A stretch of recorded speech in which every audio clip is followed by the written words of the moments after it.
Hello, this video is for me to convince you to read Sherlock Holmes, but mostly it's an excuse for me to buy myself a magnifying glass. I love this! In this feature in every video I do, please. So the canonical works of Sherlock Holmes by Sir Arthur Conan Doyle were published between 1987 and 1972. There are 4 novels. The first 2, A Study in Scarlet and The Sign of Four, and then later on The Hound of the Baskervilles, probably Sherlock Holmes' most famous story, and The Valley of Fear. The remaining 56 stories are bound up as The Adventures of Sherlock Holmes, The Memoirs of Sherlock Holmes, The Return of Sherlock Holmes, and His Last Bow, and The Casebook of Sherlock Holmes. I have bound in one copy here. Has there been a more iconic duo than Sherlock Holmes and Dr. John Watson? No.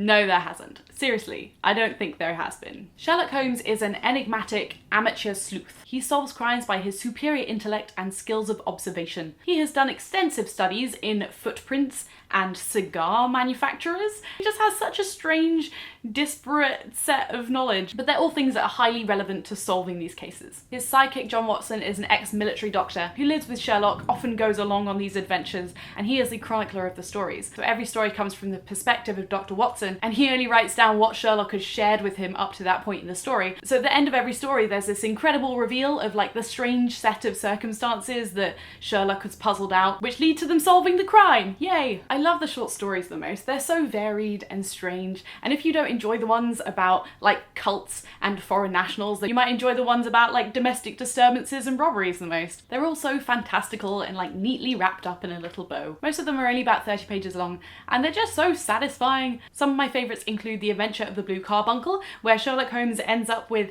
a man's hat and the pheasant he was carrying, and the pheasant contains a really precious stone, and he has to kind of like puzzle back to figure out what the story was. And The Adventure of the Stockbroker's Clerk, where a man gets kind of lured away from his nice new job in the city to work for way more money in this random place in Birmingham, where it doesn't seem like a legitimate business, but he's being paid really well for it. Now I just keep thinking of more of the ones that I love. Most of the stories are set within London, as Holmes and Watson live at 221B Baker Street. And as somebody that lives in London, I find it so fascinating to see what it was like in those days, especially since I live in an area that was quite prosperous back then, and it's mentioned I think like 5 times throughout the canon. They literally go to places that are like 2 streets over from me. It's awesome that Conan Doyle was like, here. He was here 120 years ago making Sherlock Holmes real. Confession time, I didn't care about Sherlock Holmes at all until about 3 months ago. Before then, my only interaction with Conan Doyle's stories was the Benedict Cumberbatch and Martin Freeman series that takes place in contemporary London, which is really, really good, but I didn't feel the need to read the originals until about 3 months ago when Audible released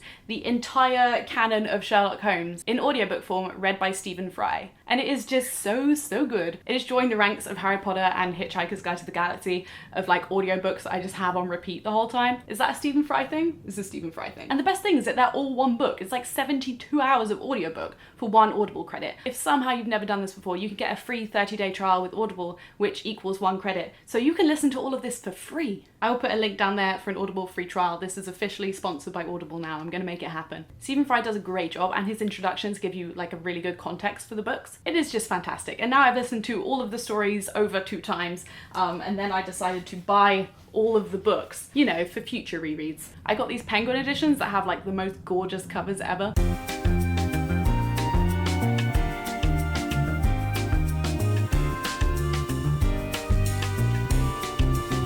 Which I would also recommend if you're into physical copies of stuff. One of the flaws you do notice while listening to it as an audiobook, it can get a bit repetitive when Holmes is like, explains something, and then Watson's like, what? How did you figure that out? And then Holmes is like, surely you can apply my methods, you know them well by now. And Holmes is always like, this will prove to be quite a singular mystery. Every single mystery seems to be the most mysterious of anything he's ever encountered. But anyway, they are fantastic reading overall, and I'd really encourage you to give them a go if you haven't before. You can read them in absolutely any order you want to. It doesn't really matter if you read them from the start. I did, just because it was in order, but if you want a taster for the thing, I just recommend starting with The Adventures of Sherlock Holmes and ignoring the first 2 novels. If you have read some Sherlock Holmes before, please comment with your favourite short story. I'm always interested to hear that. And I hope you've enjoyed this video. I'll see you soon for another one.